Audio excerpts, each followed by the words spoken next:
On retrouve Rémi Lasource. Bonjour. Bonjour. La poésie, c'est l'une de vos passions également. Oui, au début, je n'écrivais même exclusivement que de la poésie. Et puis, mon épouse me disant que je ne trouverais jamais de lecteur avec de la poésie, je me suis mis à faire des romans.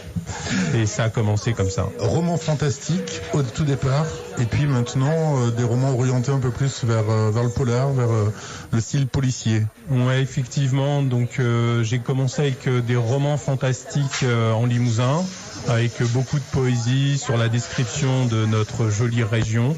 Et puis mon éditrice, sachant que j'étais policier, m'a demandé d'utiliser mon vécu pour faire des romans noirs et des polars. Et puis c'est parti. Le cinéma a acheté les romans, a acheté les droits d'un de mes romans. Ça tourne en ce moment d'ailleurs. Et puis j'ai des séries de romans policiers qui commencent à intéresser un scénariste en particulier. Le rapprochement avec le 7e art qui est une belle surprise.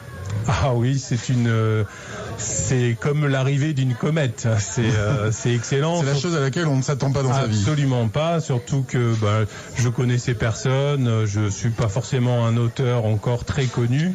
Et c'est la magie des e-books. J'ai été contacté par Facebook sur Messenger par 2 jeunes réalisateurs qui m'ont demandé d'écrire pour eux. Et puis ils sont tombés amoureux d'un de mes romans.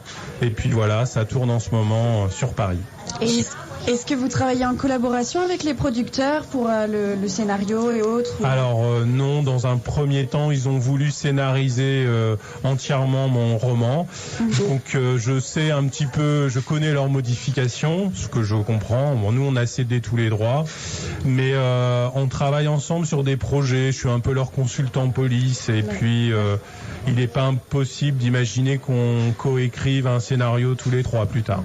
Donc écrivain et policier, et y a-t-il une vie qui inspire l'autre ? Alors, je suis d'abord attiré par l'écriture, c'est quelque chose que je porte en moi depuis tout petit. Et après, c'est vrai que policier, ça conduit forcément à des histoires, parce qu'on est nourri d'un vécu, on fouille un peu les égouts de l'humanité, donc forcément, on a de la matière. Ouais. Est-ce qu'on peut dire que l'écriture, c'est un peu l'échappatoire du profil de policier ? Alors oui et non, effectivement, il y a un aspect catharsis dans l'écriture des romans policiers, mais moi je suis vraiment branché écriture, c'est vraiment en moi. Mais voilà, l'un nourrit l'autre. Le nom du roman qui est adapté ? Du crépitement sous les néons. Avec le tournage qui se fait actuellement sur Paris ? Oui. Alors beaucoup d'espoir sur ce tournage. Oui, alors c'est génial de voir des acteurs devenir des personnages qu'on avait inventés il y a quelques années de ça. Donc à l'affiche, on trouve Jérémy Laheurte, qui est le personnage principal de la série Paris Police 1900, qui a joué dans La vie d'Adèle aussi. Et on trouve Tracy Gotoas, qu'on voit à l'affiche Les Braqueurs, une série sur Netflix, mais qui a tourné dans un film Arte, Les Héritières, là, qui est une étoile montante. Oui, c'est du beau monde.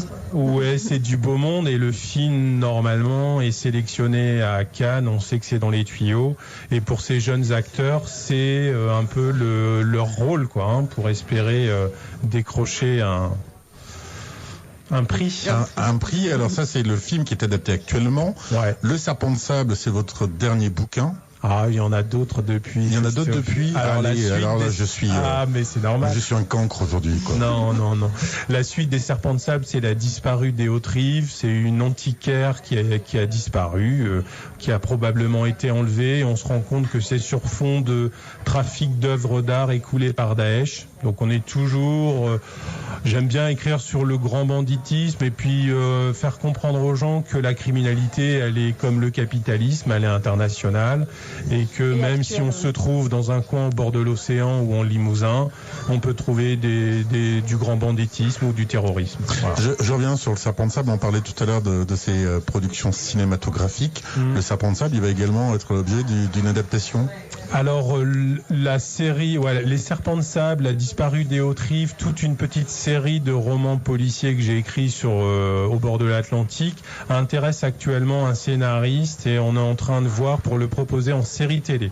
Pour l'instant, rien n'est signé, mais ça pourrait faire l'objet d'une série de plusieurs films. Voilà. Rémi Lasource, on vous retrouve tout au long de la journée dans ce Méli-Mélo de la Brillance, ici Ovigin, voilà quelques années maintenant que vous écrivez de la poésie, maintenant vous êtes arrivé au polar, vous êtes maintenant quasiment visible sur les écrans de cinéma, ils le prennent. Urbaine, de la poésie de la cité, on va trouver des lumières. Moi j'aime beaucoup décrire des instants de grâce, quoi. Je cherche des fulgurances, hein. C'est un peu comme un chasseur d'orage, donc on cherche des moments, on cherche une phrase magique qui va être une fleur sur du béton, quoi. C'est ça. On est sorti de cette période sanitaire assez compliquée pour les auteurs, notamment également pour les policiers. C'est un plaisir de retrouver un salon littéraire, de retrouver le public. Ah oui, oui, on reprend goût à la vie là.